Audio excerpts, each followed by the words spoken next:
Halo kamu semua, apa kabar? Kembali lagi di Sapu Vlog hari ini. Jadi sekarang saya lagi dalam perjalanan ke library.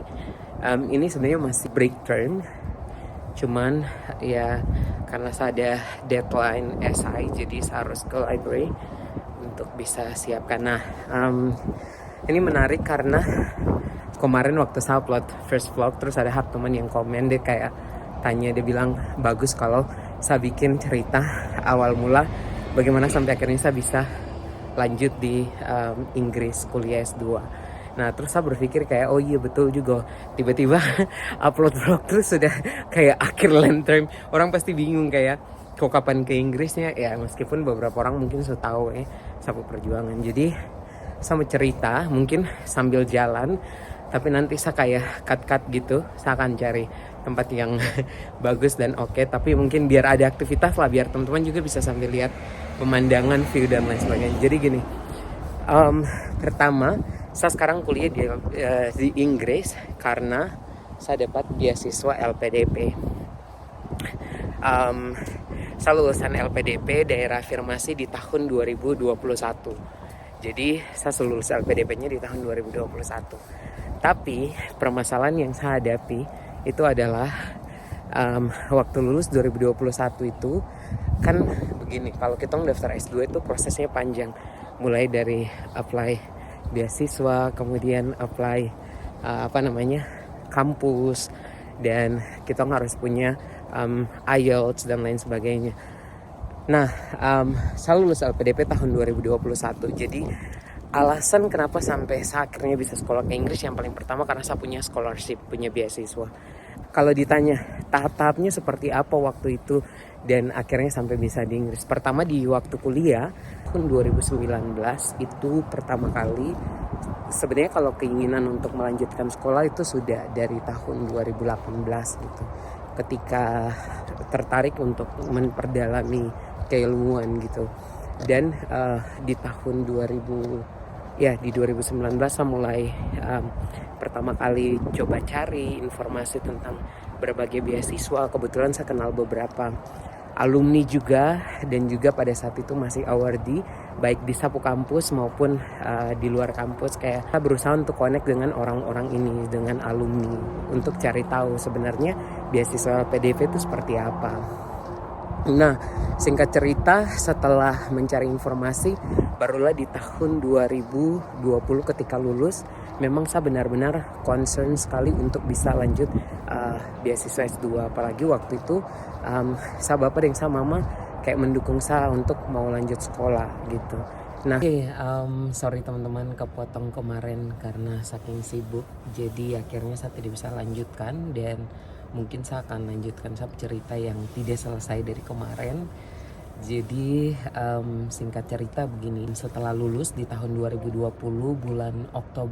bulan Agustus, di situ saya mulai start untuk benar-benar fokus melanjutkan studi, dan saya mulai dengan persiapan paling pertama yaitu sertifikat TOEFL, karena saya daftar tahun 2021 tahap pertama LPDP itu masih jalur daerah afirmasi yang mewajibkan punya sertifikat TOEFL, teman-teman. Jadi akhirnya di tahun 2020 saya lulus, saya balik ke Papua, dan saya mulai persiapan untuk TOEFL tuh dari bulan Januari, Februari, Maret untuk TOEFL, dan saya official test di Maret.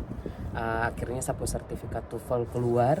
Puji Tuhan waktu itu saya sertifikat TOEFL bisa untuk mendaftar untuk program master ke luar negeri jalur daerah afirmasi. Singkat cerita akhirnya saya fokus untuk daftar dan apply beasiswa di bulan April, Mei, Juni. Jadi sambil saya mempersiapkan beasiswa, saya juga sambil research tentang program beasiswanya seperti apa dan lain sebagainya. Terus akhirnya di tahun 2021 itu setelah saat ikut tesnya itu bertahap. Dari bulan pertama tes administrasi, tulis esai, saya konsultasi dengan beberapa awardee, saya cari cara untuk bisa punya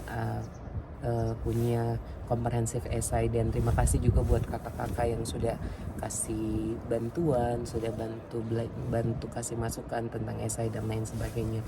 Nah, setelah di bulan pertama seleksi administrasi, puji Tuhan lolos, dan saya masuk ke tahap kedua yaitu tes bakat skolastik.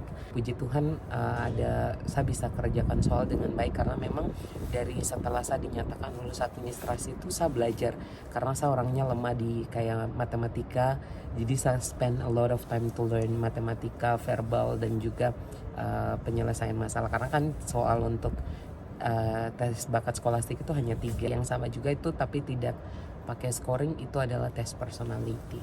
Itu setelah tes bakat skolastik, setelah tunggu 1 bulan lagi, puji Tuhan lolos dan akhirnya masuk ke tahap terakhir yaitu wawancara. Dan di seleksi substansi itu adalah seleksi terakhir, seleksi wawancara waktu itu. Dan ya puji Tuhan saya diwawancara sama 2 orang.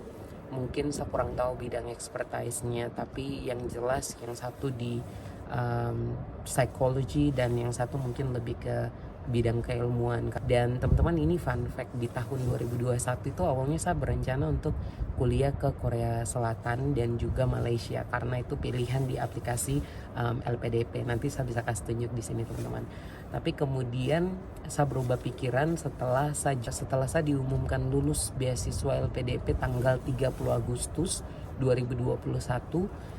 Akhirnya setelah tunggu beberapa bulan di tahun 2022 barulah saya mulai ikut pengayaan bahasa di bulan mulainya akhir Maret gitu. Dan itu kita mulai 1 bulan online dan 5 bulan sisanya dilakukan secara offline di pengayaan bahasa di UPT Bahasa Universitas 11 Maret Solo. Jadi saya pindah ke Solo di tahun 2022 untuk pengayaan bahasa selama 6 bulan. Dan saya selesai di bulan September, kemudian saya langsung official test di Oktober dan result keluar. Puji Tuhan, Sapu IELTS itu achieve score yang bisa masuk di English speaking country. Nah, singkat cerita kenapa akhirnya saya tidak jadi ke South Korea dan juga Malaysia, karena yang pertama waktu saya pilih South Korea dan Malaysia karena saya berpikir kebutuhan keilmuan terkait dengan bagaimana kaji di ASEAN dan lain sebagainya gitu. Tapi juga di satu sisi saya meragukan satu diri yang terkait dengan kemampuan bahasa Inggris atau IELTS yang saya mencoba untuk mencerna ternyata IELTS itu sesulit itu gitu teman-teman. Jadi akhirnya saya pilih ke Southeast Asia yang masih achievable untuk skor IELTS-nya. Tapi ternyata puji Tuhan sampai skor bisa mencukupi untuk daftar ke English speaking country. Akhirnya saya apply ke beberapa negara waktu itu gini karena waktu saya sempat mengikuti pertemuan di Jakarta, kita diundang perwakilan untuk ketemu Ibu Menteri di bulan Agustus ya.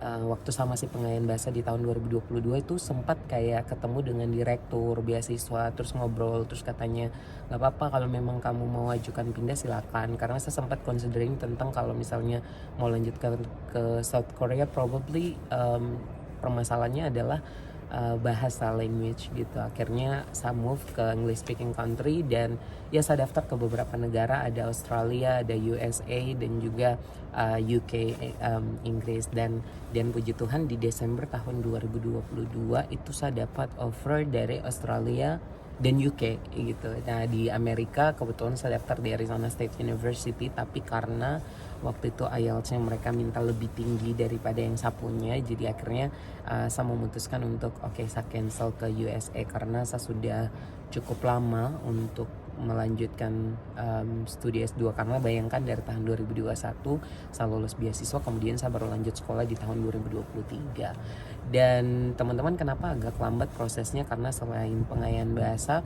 di saat itu juga saya masih mengerjakan beberapa proyek, kemudian kerja freelance, dan akhirnya puji Tuhan di bulan Januari tahun 2023 saya dapat LOA unconditional dari Lancaster University yang intake-nya di bulan Oktober. Jadi kurang lebih itu tahapnya. Dan setelah saya tahu di Lancaster University, saya join different program karena intake-nya di Oktober.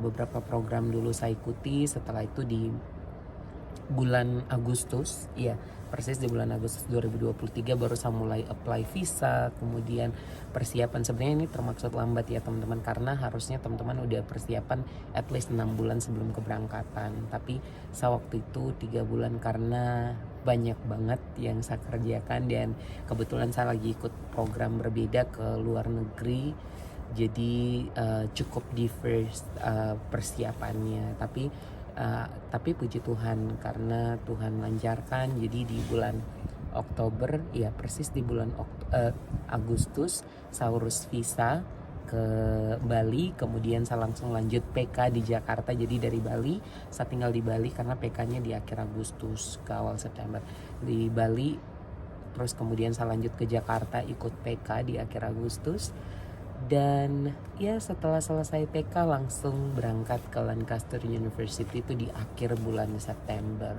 Jadi kurang lebih itu tahapan yang saya lalui dari tahun 2021 dan 2023 yang saya berusaha untuk cerita secara singkat supaya teman-teman tahu bagaimana perjalanan akhirnya bisa di sini. Intinya teman-teman, perjalanan ini yang saya lakukan adalah karena saya dapat beasiswa LPDP, kemudian akhirnya bisa ke Inggris. Yang kedua persiapan bahasa, dan juga karena gini, LPDP itu kita daftar ke LPDP dengan daftar ke uni itu berbeda, dan usaha kita sendiri teman-teman. Jadi makanya ketika teman-teman sudah daftar dan lolos beasiswa LPDP, teman-teman masih punya perjalanan yang panjang untuk persiapan, karena daftar kampusnya juga teman-teman lakukan sendiri sampai akhirnya bisa diterima dan bisa kuliah di sini. Kurang lebih seperti itu. Jadi kalau teman-teman tanya perjalanan sampai akhirnya bisa stop atau berakhir di Inggris, ya kurang lebih seperti itu teman-teman. Jadi karena dapat beasiswa LPDP, kemudian keinginan sekolah, dan sampai akhirnya hari ini puji Tuhan bisa lanjut master di sini, dan saya lanjut di program LLM in International Law at Lancaster Uni, dan I'll be for a year di sini, kurang lebih 1 tahun. Dan iya, saat ini saya sudah ada di term kedua, tinggal term terakhir dan kerja disertasi. Jadi kurang lebih seperti itu teman-teman. Semoga cerita singkat ini juga bisa memberikan gambaran ke teman-teman bahwa banyak proses yang kita lewati kalau misalnya kita ingin lanjut studi ke luar negeri. Jadi please buat teman-teman yang mau sekolah ke luar negeri, jangan ikut rame, kemudian jangan ikut rame, jangan karena lihat ke luar negeri itu kayaknya gaya hidupnya keren dan lain sebagainya. Tidak teman-teman, tapi teman-teman harus benar-benar yakin bahwa teman-teman mau sekolah ke luar negeri, karena ketika sekolah ke sini banyak hal sekali yang teman-teman harus deal with, kayak culture shock, berbagai hal gitu. Jadi kalau teman-teman tidak siap, takutnya teman-teman mengalami banyak gangguan dan lain sebagainya. Tapi juga jangan kemudian hal yang saya ceritakan ini membuat teman-teman ragu untuk keluar, karena percayalah bahwa apapun masalah teman-teman, kalau teman-teman sudah siap dari awal untuk datang, ya pasti teman-teman bisa lakukan meskipun tuntutan pendidikannya sangat tinggi. Jadi seperti itu teman-teman, semoga bisa memberikan cerita, inspirasi dan gambaran buat teman-teman tentang bagaimana akhirnya saya bisa ke UK dan kuliah S2 di Inggris. God bless.